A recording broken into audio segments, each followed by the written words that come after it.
Some other engagement ఉంది కాబట్టి. రాణి రుద్రమ గారు ఏమనిపించింది? మీరు ఊహించారా నిన్న కవిత ఎయిర్పోర్ట్ బయటకు వచ్చిన తర్వాత ఆ విధంగా మాట్లాడుతుందని?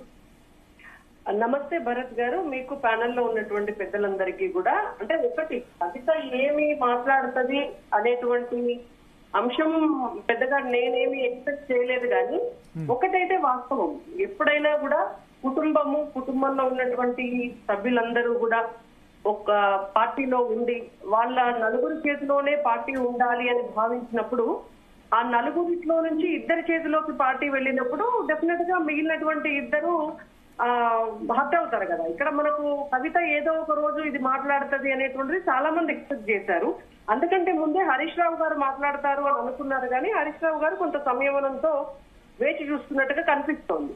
ఇక్కడ ఒకటి మనం అర్థం చేసుకోవాలి భరత్ గారు, ఈ మొత్తం ఎపిసోడ్ ఇది ప్రజల కోసమో లేకపోతే తెలంగాణ రాష్ట్రంలో ఉన్నటువంటి సమస్యల కోసమో సంబంధించింది కాదు.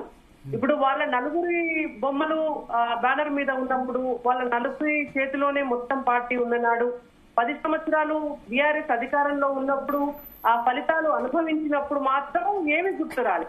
ఆ రోజు వాళ్ళ డాడీ గారి పరిపాలన అద్భుతంగా ఉంది.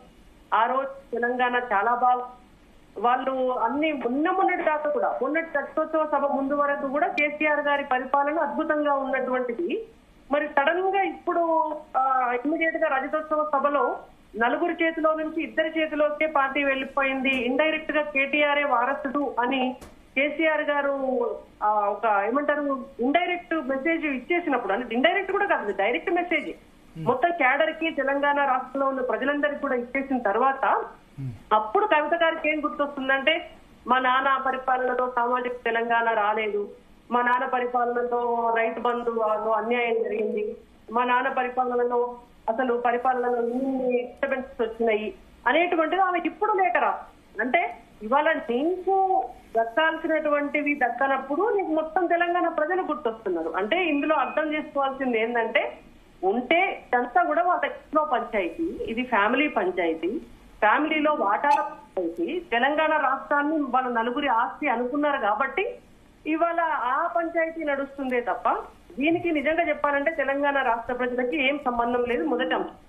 రెండోది, మీరు నిన్న గమనించారో లేదో, ఇప్పుడు ఆమె లేఖ రాసింది, అది ఎవరికి? వాళ్ళ నాన్నగారికి లేఖ రాసింది. వాళ్ళ నాన్నగారు అయితే వాళ్ళ నాన్నగారన్నా ఆ లేఖను లీక్ చేయాలి, లేదంటే కవిత గారన్నా లేఖను లీక్ చేయాలి, ఇద్దరే. ఇప్పుడు అది నేను లీక్ చేయలేదు అని ఆమె అంటుంది, అంటే వాళ్ళ నాన్నగారే లీక్ చేశారని అర్థం. లేదంటే ఆమె లీక్ చేసుకుని అబద్ధాలు చెప్పిందనేది ఇంకో విషయము. ఇంకోటి, ఆమెనే లీక్ చేసుకొని ఆమె లేఖ రాసి ఆమె అమెరికా వచ్చి అక్కడికి జనాల్ని పిలిపించుకొని వాళ్ళందరూ వచ్చిన తర్వాత ఒక మాట అన్నది, మీరు గమనించారో లేదో, అది మా అంతర్గత విషయము, మేము ఏవైనా రాసుకుంటాము, నేను ఈ ఒక్క లేఖ కాదు ఇప్పటికి 10 లేఖలు, గతంలో చాలా లేఖలు రాశాను, కోతికి కొబ్బరి చిప్ప దొరికినట్టు బీజేపీ వాళ్ళు కాంగ్రెస్ వాళ్ళు మాట్లాడుతున్నారంటే ఆమె అన్నది కేవలం బీజేపీని కాంగ్రెస్ నే కాదు, మీడియాను కూడా అన్నది. ఆమె లేఖను పట్టుకొని మీడియాలో గంటలు ఆ లేఖను వేయటము, మీడియా వాళ్ళు అడిగితే మాలాంటి బీజేపీలో కావచ్చు కాంగ్రెస్ లో కావచ్చు ఉన్నటువంటి నాయకులు గాని కార్యకర్తలు గాని మాట్లాడటము, దాన్ని ఆమె కోతి కొబ్బరి చిప్ప దొరికింది అన్నది. అలాంటప్పుడు దయచేసి నా తరపున ఒక రిక్వెస్ట్ ఏంటంటే, ఇలాంటి